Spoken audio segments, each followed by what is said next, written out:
Welcome to CGT Square Talk, where top experts in the industry share their groundbreaking journeys. Brought to you by Blue Squared, your strategic digital partner. I like it. We have to cut all of these up later on and use it. Susie! Hi, Susie. Hey, how are you? I'm It's good. to How see are you? You guys have like fancy mics and stuff. We do. Yes, This is we our do. Blue Squared podcast. Okay, well, welcome, Susie. This is actually our first Blue Squared podcast. I'm super excited that you're our first guest. So, Susie, why don't you just give us a little introduction of who you are? Sure, thank you. So I've been working in the biotech industry for a large pharmaceutical company for my entire career.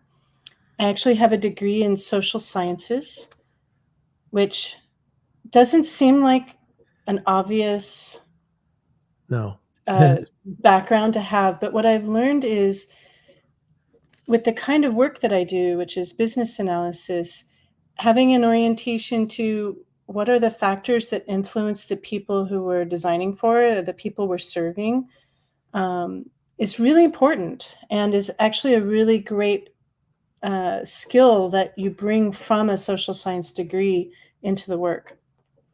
That's kind of interesting, actually. Yeah. I agree. It took me a while to figure that out, actually. It wasn't an immediately obvious thing to me. First, I was just out of university. It's time to get a job. I found myself in this company, and I really liked the corporate culture.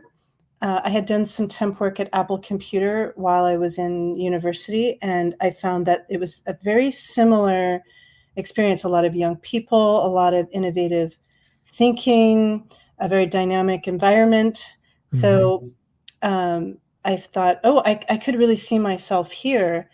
And then social science degrees really promote strong analytical skills and strong communication skills, which are very good for design and helps you as a BA.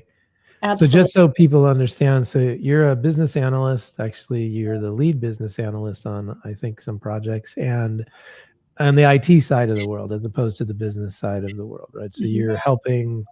You can explain maybe a little bit about that. You help folks understand how to implement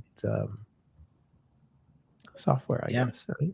I also bet that that social sciences degree help you because you're working right in between the business as well as the IT folks, right? So you're kind of translating what the business is looking for into the technology language, so the technical people can actually build those tools for them. So maybe you can talk a little bit about that too. So I would love to, actually. I think that is a huge point, Armen. So business analysis is really about learning, so having the curiosity for learning, so wanting to work with business partners and almost become like them. You know, you might be assigned to work with a business team, and I like to call it, I want to be able to impersonate them. That's a good one. My IT colleagues who are deeply embedded in their delivery work and may not have the opportunity to spend the time that I get to spend with those business partners.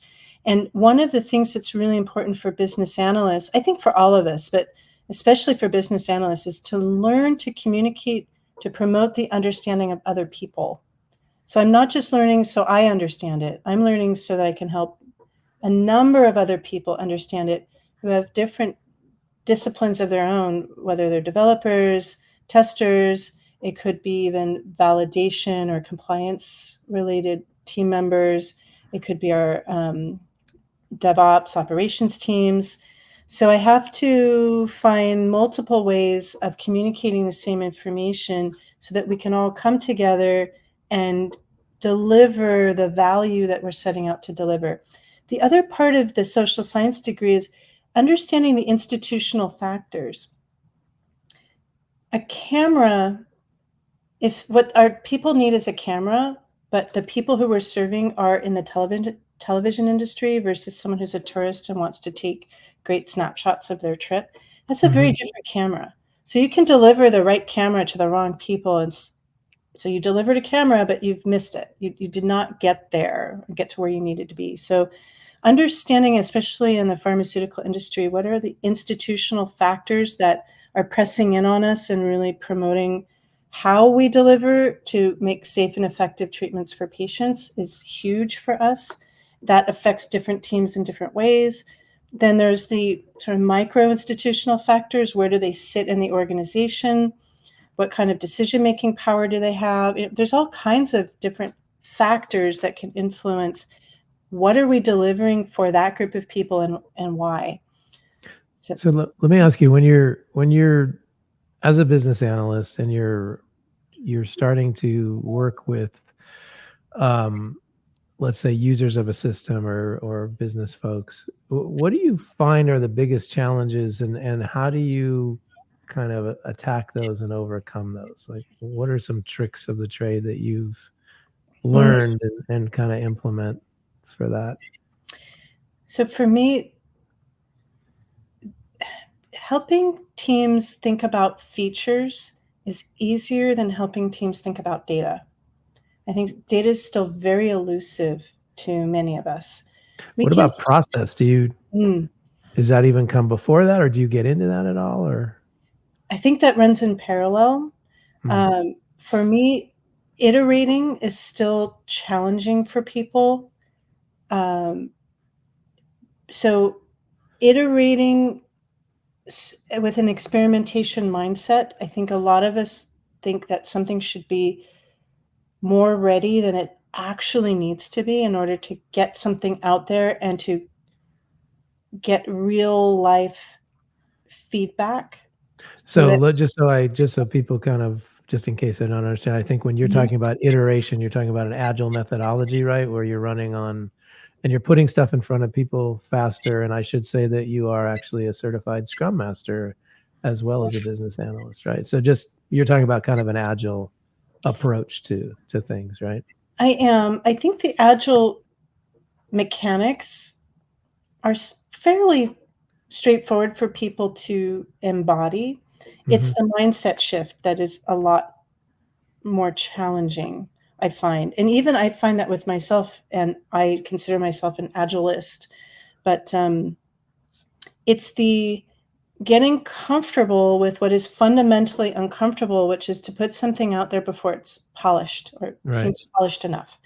And also, we have a really good excuse in the pharma industry. We have regulations that we have to meet. We have to be sometimes meeting very high levels of validation or compliance regulation. So it's very easy to get into the, oh no, it must be more perfect before we put it out there. It really doesn't. And I think we must constantly ask ourselves, does it? Do we really need to put that much effort in before we can see how well we're actually meeting the business needs that we're setting out to meet? So that to me is one of the hardest things that I see people grapple with, and for good reasons. Actually, let me ask you this, since you brought that up. So do you find that is, so I understand in a large pharma, right? Because you've got all these different groups, right? You've got you've got the business analysts, you have the developers if they're going to develop in-house, or you have a vendor that's going to provide something. You've got the testing team that's going to test, or first they implement, then they test it, goes through validation. So I can see how in a large setting where you have these different groups, that different groups might be uncomfortable with putting something out. Oh, is it going to go to production? Is it going to be a problem? Blah, blah, blah. What about downstream, like smaller, folks that are also just maybe don't have as much, as many departments, they're smaller. Do you think it's or as many resources, right? Yeah. Not as many resources. Similar kind of issue there, or that's an interesting. I think the main thing is, what is the cultural mindset? I feel that in my professional experience, and albeit I'm the unicorn, I've been at one company for a long time, and it could be different in other places. I suspect, I'll say, that our industry attracts people who think of risk. And again, for good reasons: risk to the patient, risk to the company if we do not deliver safe and effective treatments to patients. So we're looking at risk. Is it risk being introduced by raw materials? Is it risk being introduced by procedures? Is it risk being introduced by equipment? Storage conditions, you name it. So we're looking at risk. How do we eliminate risk? How do we nail things down? How do we make things highly proceduralized? That doesn't go so well with let's experiment and get something out there and see how it works. So I think who we attract in our industry is not the experiment mindset person. Innovation suffers in the other words, right? So when you try to perfect it as much and you try to be risk adverse as much, then innovation suffers at the end of the day.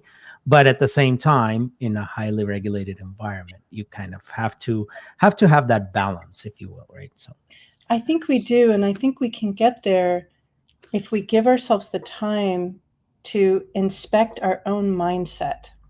We inspect our work processes in an Agile team, but are we really inspecting our mindset? And are we really asking ourselves, am I getting in the way of getting some value out to the customer, the patient, the team, whoever we're, feel like we're delivering? That's hard to do when you're kind of in the throes of the, yes.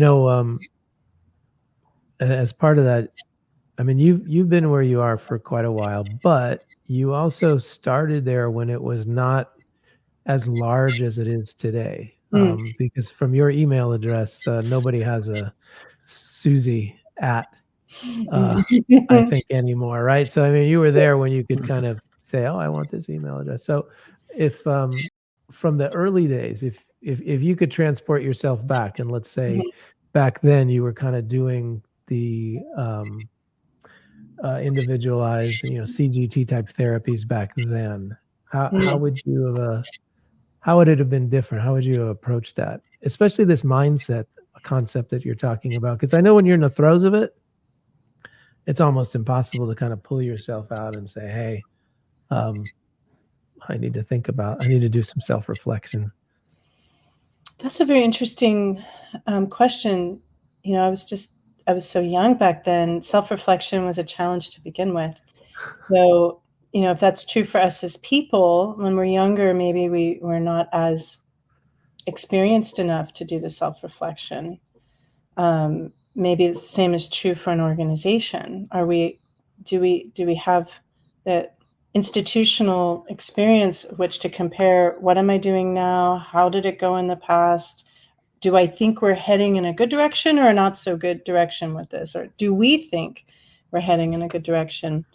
When I joined the organization, we didn't have as many products back then. In fact, we were just trying to get, I think, our second or third commercial product on the market. The teams were fairly well integrated. I'm thinking about, so I was in manufacturing, I was on the plant floor, I was performing more of a QA role back then.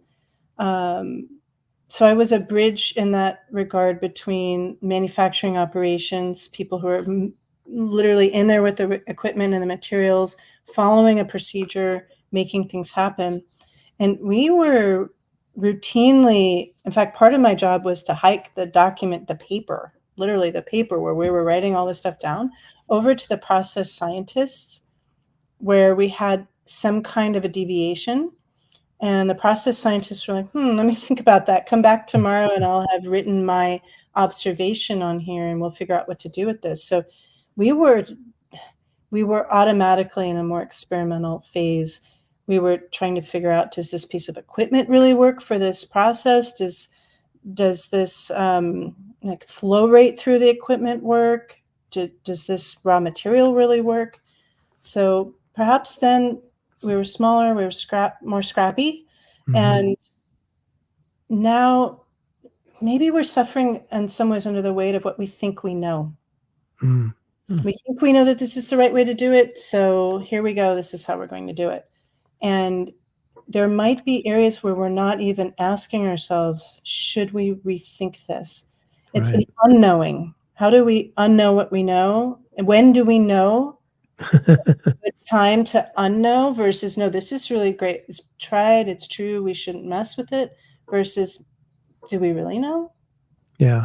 You mentioned paper. So let's say you're a small biotech and you're just starting, or you're at a point where you need to start thinking about systems. They could be manual systems, they could be automated systems, right? What do you think is the main challenge there, and when you start thinking about systems, and what's your advice in terms of how to overcome that, how to start thinking about systems? That's a great question. My immediate reaction when I heard you asking that, Anthony, is it's transparency of information. When I started in our manufacturing unit, my main job was to move the paper around. And I quickly realized the name of the game was to pull the data off the paper, because the paper could only be in one place at one time. And often I would get people queuing up when we had a deviation, especially on that piece of paper. I need to see it, and I need to see it, and this person needs to see it. So if I could pull the data off of the paper, it wasn't official, meaning eventually that person was going to need to see the actual record, but I could at least give them a sense of, do I need to see this piece of paper based off of the data you're pulling off? So I started manually digitizing the information and publishing it to the organization. And that's when I actually started translating myself into a business analyst. Like, what do you need? How can I get it to you? So I think if you follow the trail of breadcrumbs to where are people hungry for the information, they can't get their hands on it fast enough, you want to try to look at those areas and see, can we automate that first? Not a month later, I just need a monthly report. It's, if I don't get my hands on this paper today or tomorrow, we could lose this batch. We could lose control of this process. That's where you want to really focus. Interesting. Now, talking about data, so you touched a very interesting subject about data. And specifically I understand for the larger companies, it's very important because you have multiple different groups that are using the same type of data. For smaller companies, how important do you think it is to have a single source of data sharing, right? So data should be shared across multiple different groups that are involved in the process, right? The more I hear about it and the more I try to think about it, the more it feels like it is actually what we're all here to do. That working on our transactional systems and trying to wrap the master data and good metadata around those systems so that even in our own world, we can pass data around, just within our own silo is hard enough. But to really empower an organization, especially a growing organization, an organization that's trying to figure out what should we be pursuing in order to stay viable, to get our minds wrapped around the decentralized management of data, something I'm actually I'm trying to get my mind wrapped around it. I'm very black and white, like, here's our data, here, we know what it is, we know the data model, everything is nailed down. And that's not good. That's not the way we're going. That's not how organizations make it get the competitive edge. What do you mean exactly? I'm not sure. So I'm just starting to learn about the data mesh concept. And it's really, it's a methodology, not a technology, which was the first big aha moment that I had. And anytime you say methodology as a social scientist, I'm like, ooh, my ears perk up and my eyebrows go up. And so how do we have the governance in place to start to bring together the data that's owned by different teams, owned by the people who are the closest to it, and really start to mesh it together? I wish I knew more about it. This is an area where I think we all probably need, just like I think we all probably need to know a little bit more about our Agile methodology or our waterfall methodology, if that's what we're working in. We all probably need to know more about validated life cycles, if that's the world we live in. The data mesh concept sounds like something we should all probably know something about. How do I know where I'm taking the data out of the mesh? How do I know that the data that we think we should be collecting could become part of the mesh? I think this is... Does that concept work for, I see for large, larger companies have large data sets, but does that translate up and down the chain, in terms of company size, that concept? it seems like it could be easier to implement the governance and the methodological commitment when the company is smaller.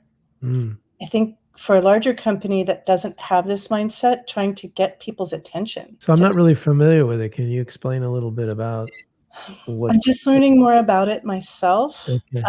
I just rattling off a few points. It's a technology agnostic methodology of building interoperable data products. So the data product is, again, that think of it maybe as like a set of data. Like you might have a manufacturing set of data that may need to be related to a clinical observation set of data. Now, we manufactured this. How well is it being tolerated by our patients? And then flow back up to commercial once you commercialize the product, right? So I think it's a very interesting subject, and which specifically what you're saying, what perks up my ears is that it's much easier to implement or to establish methodologies as such in a lot smaller environment, and being able to grow as as the companies grow, and once you have your product commercialized and so forth, if you establish all of those methodologies, and not just data methodologies but other methodologies as well. So for the smaller companies, I would say the takeaway is it's never too early to start to look like a big company, right? So as you want to look to the future, this is what we want to become. We want to be large company at some point. But if you act as a large company by being a small company, still, it's much easier to do that. You're much more nimble and it's easier to maneuver. You might be able to pave the way. It does strike me, though, that there might be a tipping point of having enough gravity to your processes, enough gravity to your sort of your existence as an organization, at which point it may make sense to then say, I think we should start to have our data strategy in place. You might not have enough people or enough of a sense of direction. You might be, again, experimenting, iterating, trying and failing on some things, failing fast. It might not be the best time, as we talk about it, to invest in that. But it strikes me that there's a tipping point where you're going from being very small, medium-sized, where you might have the resources, the vision, and some of the bandwidth to take that on. But I do agree. This is where I continually see it's easy or easy-ish for people to think about what are the applications and features that we need. Still abstract and challenging for people to think about what's our data strategy. It's not as obvious. I mean, we've all got computers and phones in our pockets and other devices where we put our finger on it and something happens and we see it, and we all are pretty good at saying, I think this is a good experience of this software product, and I don't think this is a good experience of the software product. Or when you want the data to follow you, like I go from my car to my home and my music is following me where I go. I just say, Alexa, play my Spotify, and it picks up where I left off, which I love. But for us to think about this in our work environments, it gets abstract fast, and I just don't see enough of us being there yet to think about it. So I do wonder how organizations are going to build this in. Is it a cultural thing? It's a knowledge thing. It's a training and education, and having the G word, the governance. It takes governance. You can't just set it and forget it. The data is going to evolve. We need to stay with it. We need people. It's really their job to say, when we do this, what is the impact on our data mesh, on our data world? And is that a good impact, or we're not sure and we should figure it out? So I know a little bit about you, and I know that you're a very creative person. So you're a drummer, you're also a photographer. So maybe you can tell us a little bit how does being creative in life helps you in particular, at your job, right? So because there's a lot of creativity in being a business analyst, where you have to creatively think and kind of get yourself out of situations where sometimes when you're within different groups and trying to translate between two different languages, if you will, right, from business to technical. So maybe you can tell us about. That's a great question. I really appreciate you asking that. I have several things to say, so I'll try to plow through a few of them. Yeah. One, I think it gets back to the communication. Being a musician and being a performing musician, it's the audience is here for me. I'm here for the audience. I'm delivering something to the audience. How am I performing in any one of the contexts that I have to traverse to get not just information across, but maybe even people enjoy it. Let's not kid ourselves. People are busy. They have to want to come and work with us. And I think that's true for everybody. So let's bring it a little bit. Let's bring some, let's zhuzh it up a little bit. Not to the point where it's corny, but got to be a little fun. Yeah, if people are like, I'm at the end of my day, this is rough, but I know I'm going to get something out of this meeting, and I know it might even feel good. Yes, please. So that part of the creativity, I do think about. Even down to sometimes, am I dressing to fit in so that people can relax and we can get to it? Or am I dressing to maybe make an impact and make a splash? Like, as a performer, you think about, how am I presenting myself on stage? It's not enough that I can play my instrument and know the material. Am I blending in? As a performer, sometimes if you're part of an ensemble, you're going to wear the standard black. Other times you need to stand out and be a soloist, and you need to bring some glam. So those sorts of things I do think about from time to time, not every day in the team environment, but when you step out and do those, you need to get people engaged or establish a way of working with people. I think about, how am I showing up? But more so, I think for me, a lot of where the creativity comes from is, what is the experience that we're creating? This comes from music and photography. It's what's the composition of what it is that we're doing. So we all want to deliver software products, if that's what we do, that people like or love to use. We want adoption, just like you would want with a piece of music, right? You want people to want to hear it. You want people to want to look at your photograph. So do we get a great product that people love to use when the design experience of producing that product is not great, where it feels like we're going around in circles, the information isn't being managed well? I thought we really talked about this at the last session.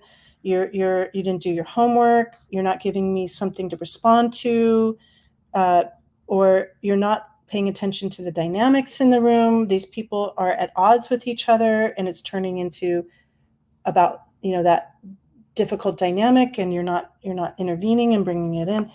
Design experiences matter as much as the products we design. And it takes some, I think, creative thought, to set the stage, literally set the stage for those design experiences. So all of these experiences are really intertwined, and they need to be crafted more than we often do. Interesting. Also the project and the release experience, which I know both of you probably are working very hard around in your professional worlds, is, what is the experience of releasing value into the world? Is that a difficult, challenging experience that people would rather not participate in, but they have to? Or no, they show up and they see how everything's coming together, and this is working, and we're doing the right things at the right time for the right people, and it's flowing like a well-oiled machine. It's hard, right? Yeah, you're right. It's hard when, bigger organizations are more difficult because you have so many inputs, and opinions, and it's not as smaller. Obviously, you can get things done quicker. And then, I think your point about Agile is important here too, where you don't wait too long to start showing things, so people can actually, that's the one thing they always taught you in business school, right? Is the sooner you can start talking to someone and they start to think that it's theirs and they take ownership, the better, and the higher level of adoption. Actually, I had an aha moment. Yeah. So Agile uses the term ceremony. And if you think of ceremony in the traditional sense, that's often like a beautiful, serene, nicely crafted experience. I think of like a Japanese tea ceremony and the amount of effort it takes for someone to even be good at doing that. I think a lot of people kind of throw the ceremonies, quickly together when you're talking about Agile ceremonies, or it's like, oh my God, I got to go to a retrospective. Leave me alone. I got stuff to do. Exactly. Are we cherishing our ceremonies like maybe we could be? And are we designing those ceremonies to be as effective and, God forbid, enjoyable as they could be? Our days are long and hard. Let's make it good. Yeah. Well, speaking of ceremonies, when is your next drumming gig? Where can people see you? Right now, I'm actually transitioning from one style to another. I felt a need to change it up for myself. So right now, I'm more in learning mode, and I have a great class that I just joined. I'm going to plug the Peruvian Cultural Center that just got its new building last year in San Francisco. It's a gorgeous space, and I kind of stumbled upon it. Now I'm taking class there. So I don't have performances coming up right now, which is sad on one hand, but great on the other hand, because I'm getting a whole new infusion of new rhythms with new people. I have also been learning West African rhythms. The group I was playing with, our leader unfortunately had to move away. So the rest of us are still doing our rhythm study. And that's very, very fulfilling for me. But without right now the timeline of having a performance to get ready for, but I will let you know when they're back on the books. Oh yeah, I would love to hear it for sure. And sometimes, you need to pivot in order for your creativity to kind of give you that boost, that little kick. Yeah, sometimes I really like to be in leader mode and teaching mode with music, where I'm on sort of that end of the spectrum. And over the past couple of years, I've really tried to pivot and bring in new information and expand my mind with new rhythms. Rhythmical patterns are just, sometimes they're really old. Sometimes people have been playing them for hundreds of years, if not longer. And the way that they're brought together and fused, like layers of rhythms that are played together, and you think, who came up with this? How did these people on that continent this many years ago come up with this? And one last thing I'll say, so the Afro-Peruvian rhythms I'm learning are actually, you might call both a diaspora rhythm. They're played by people who were enslaved and brought to Peru. Sometimes they were enslaved first in Spain and then brought to Peru to work on the colony, whether it was mining or building or, whatever it was that they were brought to do. And their musical traditions were suppressed as part of the enslavement. So often people would find surreptitious ways to play their music. So the stories behind the music sometimes can be quite rich in and of themselves, and to be able to, continents later, centuries later, to pick them up and to feel the through thread historically. It's very nice. So I'm really loving these Peruvian rhythms. They're really speaking to my soul. That's cool. Yeah. And so as soon as there's something to share, or I can tell you where there's a performance happening, if I'm not in it, I will definitely do so. All right. And one last question. Does Manuel have his own Instagram? No. Oh, he should. My dog does, but no, Manuel does not. Oh, that's right. Maybe I need to. Does. Joey P does. He does. Anyway, well, Susie, I want to thank you so much for joining us on our first podcast. It's been exciting. It's been fun talking to you. This has been great. Absolutely. Thank you very much. It's always good to see you. Likewise. And it's always good to take a step back, like we've been saying, and kind of regroup and look at who are we, what have we been doing, and why does it matter? And this was a nice time for me to take that perspective. So thank you so much. And awesome. It's great to be a part of it. Good to see you. Thanks so much, Susie. Thank you. Thank you, Blue Square. Bye. Bye. Hey, Armen, I think that was pretty cool. I think Susie's really kind of interesting. I never kind of expected sociology degree and either IT or CGT, but I guess I can see how that actually fits. Yeah, absolutely. I agree. In my opinion, it fits very well when you have to think about people's behavior, um, Yeah, and sure. build applications and tools based on the people's behavior, which is great. Yeah. I also like her creativity. She's a Yeah, very her creative drumming, person. right? Yeah, it's pretty cool. She's been doing that for quite a long time. I've known her quite a little bit, and yeah, Yeah. she's actually I got invited to a couple of her gigs, and it's pretty cool. And something that was probably behind the scenes is never heard of Manuel before, so that was a learning for Oh, me. Manuel is cool. Yeah, Manuel makes Yeah. his appearance every once in a while. Um, Maybe you'll be lucky and you'll see him at one of the Yeah, one meeting here or there. So absolutely. That would be fun. yeah, that was really cool. So I enjoyed it. All right, man. Well, I'll talk to you later and look forward to doing the next one. Take it See easy. ya. Bye. Bye. Subscribe for more insights from leading CGT experts.